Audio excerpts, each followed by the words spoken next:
இயேசுநாதா வாரும் இயேசுநாதா எந்தன் இதயம் தேடிடும் அன்பே நீ வாரும் இயேசுநாதா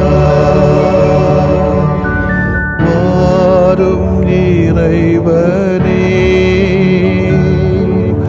வாரும் இறைவனே எந்தன் இதயம் தேடிடும் அன்பே நீ வாரும் இறைவனே வாரும் இறையாவியே வாரும் இறையாவியே எந்தன் இதயம் தேடிடும் அன்பே நீ வாரும் இறையாவியே. நம் இதயத்தில் அன்பு இருக்கிறதா? அன்பு இருந்தால்தான் நாம் வாழ்கிறோம்.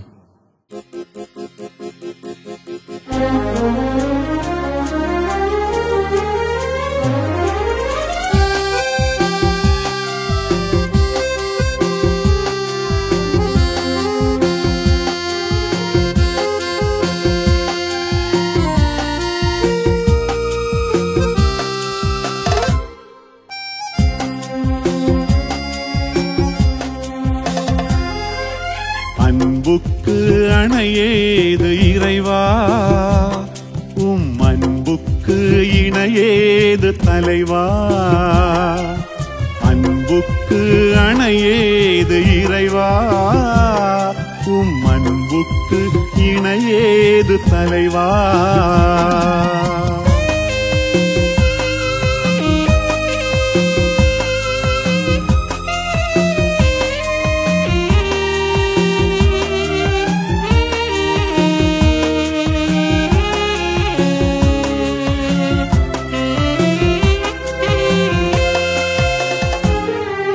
மலை போல என்றும் தொடரான அன்பு, அசையாத மலை போல வலுவான அன்பு.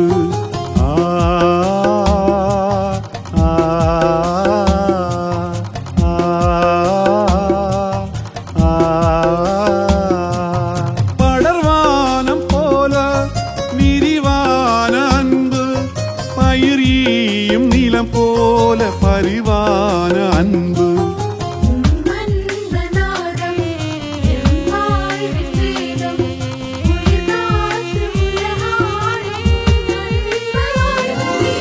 அன்பு அன்பு அன்பு அன்பு அன்பு அன்பு அன்பு அன்பு. அன்புக்கு அணையேது இறைவா, உம் அன்புக்கு இணையேது தலைவா.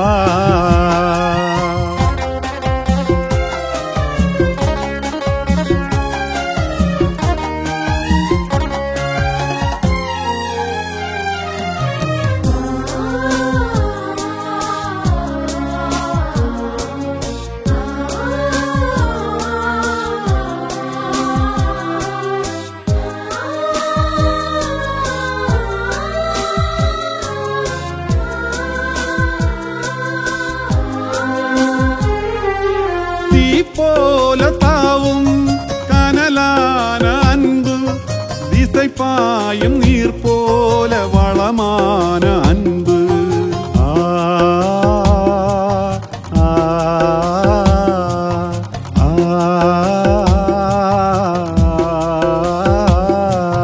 மென்தண்டல் போல மெலிதான அன்பு, என்றென்றும் வாழும் நிலையான அன்பு.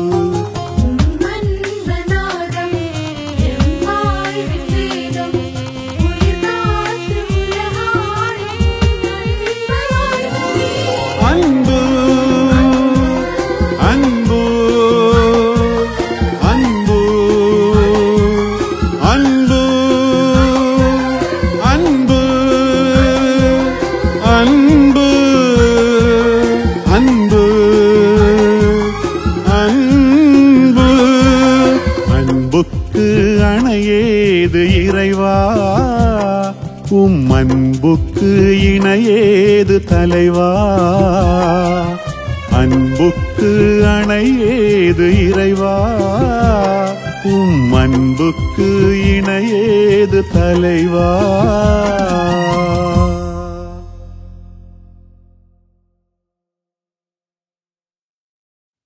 மத்தேயு எழுதிய நற்செய்தி அலகு 5 இறை சொற்றொடர்கள் 43 முதல் 48 வரையிலானவைகள்.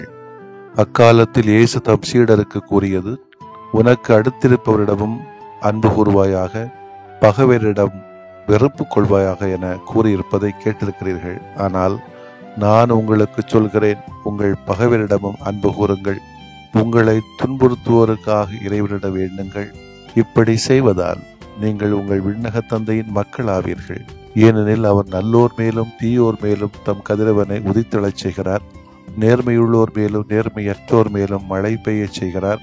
உங்களிடத்தில் அன்பு செலுத்துவோரிடமே நீங்கள் அன்பு செலுத்துவீர்களானால் உங்களுக்கு என்ன கைமாறு கிடைக்கும்? வரி தண்டுவோரும் இவ்வாறு செய்வதில்லையா? நீங்கள் உங்கள் சகோதரர் சகோதரிகளுக்கு மட்டும் வாழ்த்து கூறுவீர்களானால் நீங்கள் மற்றவருக்கு மேலாக செய்து விடுவது என்ன? பிற இனத்தவரும் இவ்வாறு செய்வதில்லையா? ஆதலால் உங்கள் விண்ணக தந்தை நிறை உள்ளவராயிருப்பது போல நீங்களும் நிறை உள்ளவர்களாய் இருங்கள். ஆண்டவரின் அருள்வாக்கு. இறைவா உமக்கு நன்றி. கிறிஸ்து இயேசுவிலே பிரியமுள்ள சகோதர சகோதரிகளே, இந்த இறைவார்த்தையை வாசிக்கும் போதும் வாசிக்கிற சமயத்தில் உங்களுக்கு கேட்கும் போதும் இது நம்மளால முடிகிற காரியமா என்றுதான் தோணணும். அதான் மனுஷத்தன்மை. எப்படி நம்மளை பகைக்கிறவனை, நமக்கு விரோதியா இருக்கிறவனை, நமக்கு எதிராக பேசுறவனை என்னால் அன்பு செய்ய முடியும், ஏற்றுக்கொள்ள முடியும்? மிக கடினமான ஒரு செயல்பாடைத்தான் சவாலாக ஆண்டவர் இயேசு முன்வைக்கிறார். விண்ணில் இருக்கிற நம் தந்தையின் பிள்ளைகளாவதற்கு நம் அனைவருக்கும் ஒரு அடிப்படை தகுதி தேவைப்படுகிறது. என் அப்பனுக்கு அம்மைக்கும் நாம் பிள்ளையாகிறதுக்கு ஒரு தேவை இருக்குன்னா, தன்னை படைத்த கடவுளுடைய பிள்ளையாக மாறுவதற்கு ஒரு அடிப்படை, ஒரு குணாதிசயம் இருக்க வேண்டும் என்று இயேசு இன்றைக்கு எதிர்பார்க்கிறார். குழந்தைகள் தங்கள் பெற்றோரை பிரதிபலிக்கிறார்கள். நாம் கடவுளின் பிள்ளைகள் என்பதை எதிரிகளை நேசிக்க தொடங்கும் போது காட்டுகிறோம். கடவுள் சூரியனை நல்லவர்கள் மீது மட்டுமல்ல தீயவர்கள் மீது ஒதுக்கச் செய்கிறார். மழையை நீதிமான்கள் மீது மட்டுமல்ல தீயோர்கள் மீதும் விழச் செய்கிறார். கடவுள் அனைவருக்கும் மீண்டும் மீண்டும் தயவை காட்டுகிறார், கரிசனை காட்டுகிறார். நாம் தந்தையாக இறைவனை பிரதிபலிக்க வேண்டும். நம் நண்பர்களை மட்டுமல்ல எதிரிகள் உட்பட அனைவரையும் யாவரையும் நேசிக்கிற போது நாம் கடவுளின் குழந்தைகள் என்பதை உலகுக்கு காட்டுகிறோம். இதைத்தான் யோவான் நற்செய்தி 13ஆம் அதிகாரத்திலே இயேசுவும் கூறுகிறார். ஒருவர் மற்றவரிடம் அன்பு செலுத்துங்கள் என்னும் புதிய கட்டளையை நான் உங்களுக்கு கொடுக்கிறேன். நான் உங்களிடம் அன்பு செலுத்தியது போல நீங்களும் ஒருவர் மற்றவரிடம் அன்பு செலுத்துங்கள். நீங்கள் ஒருவர் மற்றவருக்கு செலுத்துகிற அன்பிலிருந்து நீங்கள் என் சீடர்கள் என்பதை எல்லாரும் அறிந்து கொள்வர். எதிரிகளை அன்பு செய்வதற்கான இரண்டாவது காரணம், நாம் வித்தியாசமான வாழ்க்கையை வாழ அழைக்கப்பட்டிருக்கிறோம். ஏதோ பிறந்தோம், வளர்ந்தோம், தின்னோம், வாழ்ந்தோம், வளர்ந்தோம் என்றில்லை. நம்மை நேசிக்கின்றவர்களை மட்டுமே நாம் நேசிப்போம் என்றால் அப்படி என்ன பெரிதாக நம்ம செய்துவிடப் போகிறோம்? நாம் நம் நண்பர்களை நேசிப்பதாலும் நமக்கு நல்லது செய்கின்றவர்களை நேசிப்பதாலும் கடவுளின் கட்டளையை நாம் உண்மையில் பின்பற்றுகிறோம் என்று நினைக்கிறோம். இந்த சிந்தனையை பைத்தியக்காரத்தனம் என்று இயேசு கூறுகிறார். உங்களை நேசிக்கின்றவர்களை நீங்கள் நேசிப்பதில் உங்களுக்கு என்ன பெருமை? அவன் நம்மளை வெறுத்தானோ, நம்மகிட்ட பேசலையோ, நம்மளை பற்றி அவதூறு சொன்னானோ, அவனை பற்றி வீண் குற்றச்சாட்டுகளை சொன்னானோ, நெவர் மைண்ட் அபவுட் தட். அதை கவனிக்க வேண்டிய, அதை உள்ளே வாங்க வேண்டிய தேவையில்லை.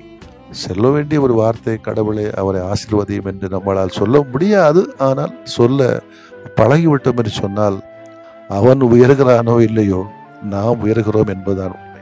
உங்களை நேசிக்கும் நபர்களை நேசிப்பது எளிதான செயலாகும். உங்கள் எதிரிகளை நேசிப்பதுதான் கடினமான செயல். உங்கள் நட்பு வட்டம் மட்டுமல்ல, மற்ற கிறிஸ்தவர்களுக்கு மட்டுமல்ல, அனைவருக்கும் இரக்கம் காட்டுங்கள். பிறர் நமக்கு எதிரியாக இருந்தாலும் அவர்களை பற்றி முதலில் சிந்திக்க வேண்டும். அவர்களை மன்னிக்கும் போது அவர்கள் நம் இரக்கத்தை பெறுகிறார்கள். ஏனென்றால் நாம் கடவுளிடமிருந்து அதை பெற்றுள்ளோம்.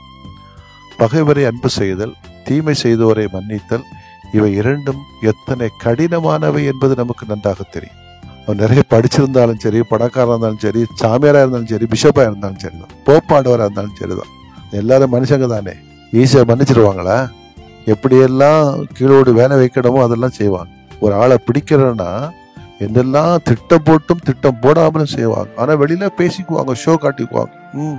மனித இயல்புக்கும் மனித உளவியலுக்கும் மிக பெரும் வெல்வெளியாக சவாலாக அமைவது மன்னிப்பும் பகைவருக்கு அன்பு செய்தலும். ஆனால் உளவியலின் நாயகனான இயேசு நமக்கு ஒரு வழியை காட்டித் தருகிறார். அதுதான் இறைவேண்டல். உங்களை துன்புறுத்துவோருக்காக இறைவனிடம் வேண்டுங்கள் என்னும் பரிந்துரை நாமெல்லாம் ஏற்கக்கூடியதே. இந்த ஜெபம் செய்கிற பொழுது வார்த்தையால அடக்கி கொண்டு போகணும், மனப்பாடம் பண்ணி சொன்னது போல சொல்ல வேண்டிய தேவையில்லை. உள் உணர்வோடு ஒரு நிமிடம் சொன்னாலே போதும். இன்னைக்கு பெரிய பைபிளை தூக்குறவன்லாம் யோக்கியம் நான் சொல்ல வரல. வாய் நீளம் ரொம்ப நேரம் ஜபிக்கிறவன்லாம், கத்தி ஜபிக்கிறவன்லாம் நம்ம யோக்கியனும் அல்ல.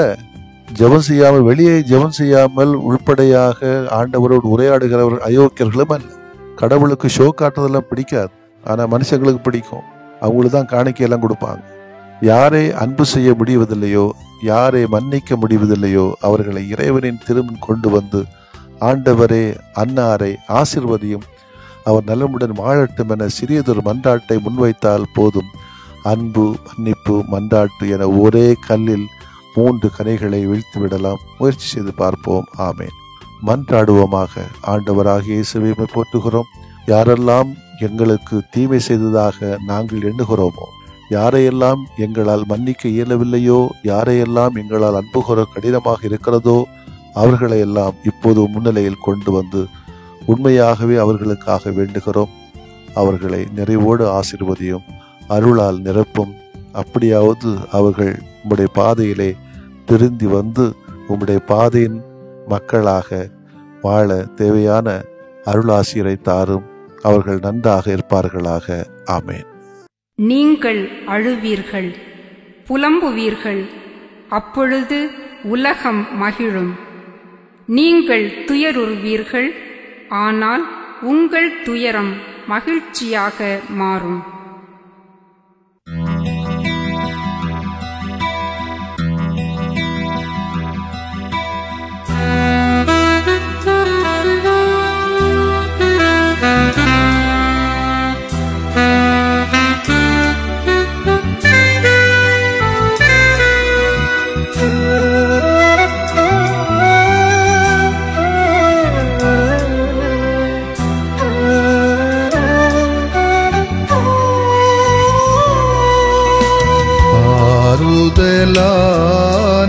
ஆண்டவரே,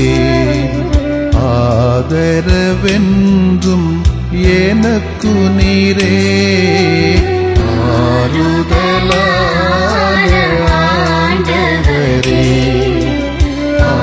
ஆதரவென்றும் எனக்கு நீரே.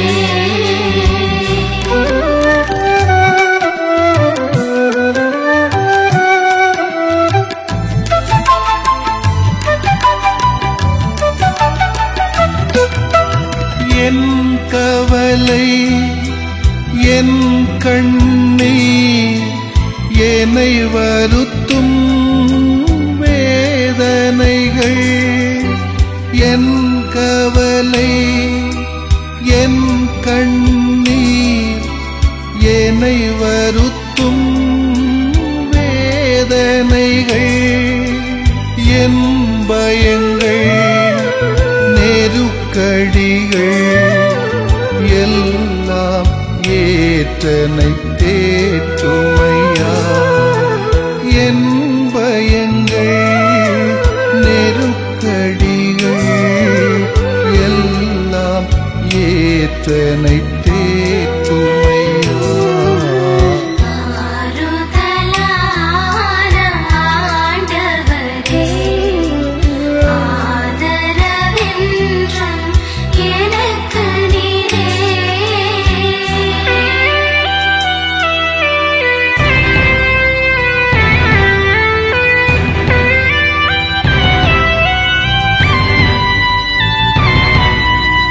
என் இழப்பு, என் பிரிவு, என்னை வாட்டும் சோதனைகள்.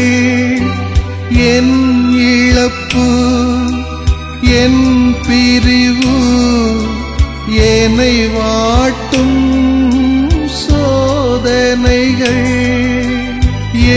பாவங்கள் மனப்பாரங்கள் எல்லாம் சுமந்தனை தாங்குமையா. என் பாவங்கள் மனப்பாரங்கள் எல்லாம் சுமந்தனை தாங்குமையா.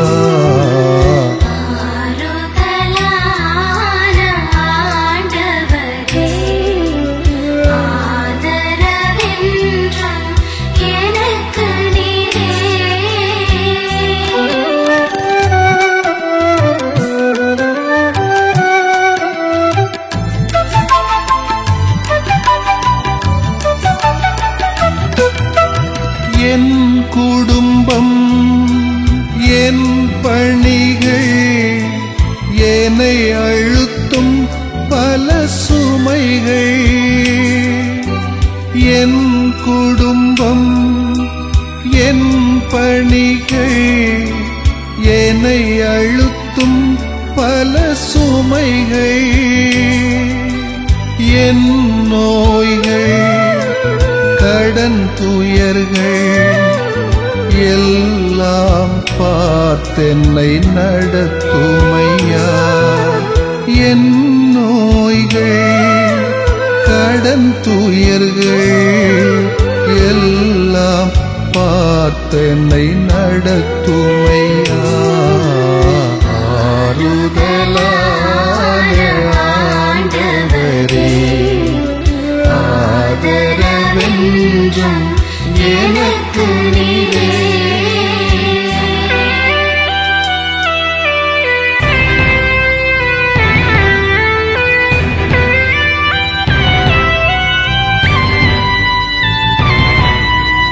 என் ஏக்கம் என் நோக்கம் என்னை தாக்கும் பழித்துரைகள். என் ஏக்கம் என் நோக்கம் என்னை தாக்கும் பழித்துரைகள். என் பலங்கள் பலவீனங்கள் எல்லாம் அறிந்தனை ஆளுமையா. என் பலங்கள் பலவீனங்கள் எல்லாம் அறிந்தனை ஆளுமையா. ஆறுதலான ஆண்டவரே ஆதரவென்றும் எனக்கு நீரே. ஆறுதலான ஆண்டவரே ஆதரவென்றும் எனக்கு நீரே.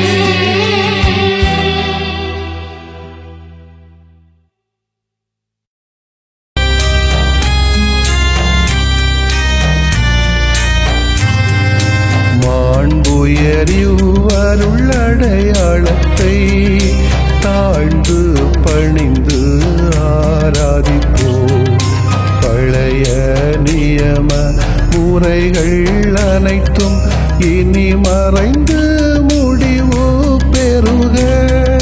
புதிய நியம முறைகள் வருக. புலன்களாலே மனிதன் இதனை அறிய இயலா. குறைகள் நீக்க நம்பிக்கையின் உதவி பெறுக.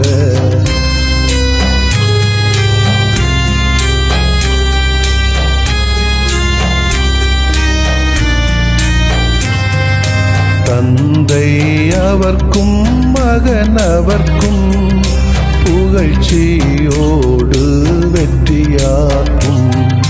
மீட்பின் பெருமை மாட்சிமையோடு வலிமை வாழ்த்து யாவுமாக. இருவரிடமாய் வருகின்றவராம் தூய ஆவியானவர்க்கும் அளவில்லாத சமப்புகழ்ச்சி என்றுமே உண்டாகுக. ஆமென்.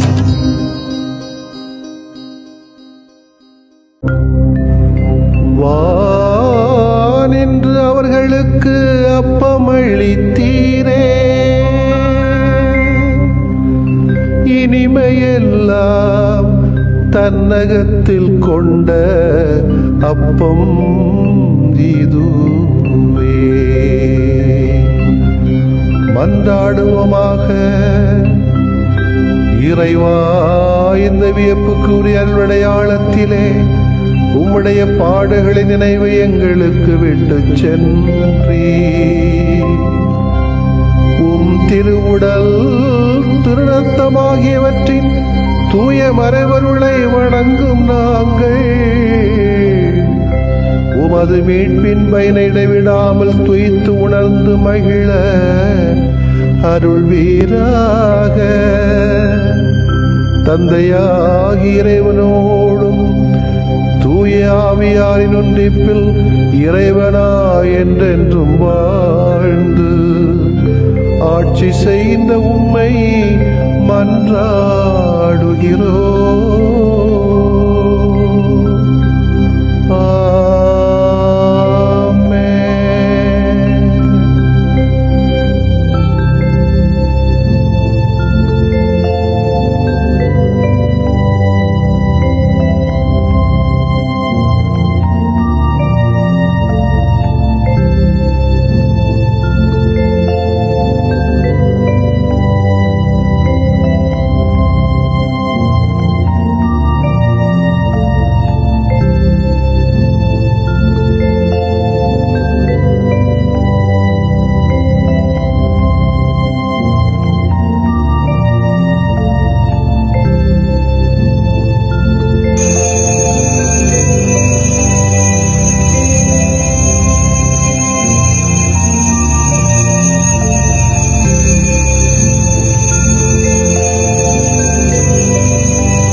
நற்கருணை நாதரிலே நம்பிக்கை கொண்டீர், நன்மைகளின் நாயகனே அந்தோணியாரே. நற்கருணை நாதரிலே நம்பிக்கை கொண்டீர், நன்மைகளின் நாயகனே அந்தோணியாரே. பாச பகிர்வினையே பண்பாய் கொண்டவரே, பாச பகிர்வினையே பண்பாய் கொண்டவரே. எம் இறை ஒளி வாய்மை இலக்கணம் நீர், இணைகின்றோம் உம்வழியில் நடத்துமையா. இறை ஒளி வாய்மை இலக்கணம் நீர், இணைகின்றோம் உம்வழியில் நடத்துமையா. கொஞ்சம் தமிழில் நாங்க பாடுகின்றோம், கொஞ்சம் எங்க கண்ணீரை பாருமையா. கொஞ்சம் தமிழில் நாங்க பாடுகின்றோம், கொஞ்சம் எங்க கண்ணீரை பாருமையா. கொல்லும் நஞ்சை சுவைத்தவரே, கொஞ்சம் பேசி மகிழ்ந்தவரே. கொல்லும் நஞ்சை சுவைத்தவரே, கொஞ்சம் பேசி மகிழ்ந்தவரே. கொண்டாடி கரம் கோர்த்தோம் அந்தோணியாரே, கொஞ்சம் தமிழில் நாங்க பாடுகின்றோம், கொஞ்சம் எங்க கண்ணீரை பாருமையா. கொஞ்சம் தமிழில் நாங்க பாடுகின்றோம், கொஞ்சம் எங்க கண்ணீரை பாருமையா. கொஞ்சம் தமிழில் நாங்க பாடுகின்றோம், கொஞ்சம் எங்க கண்ணீரை பாருமையா.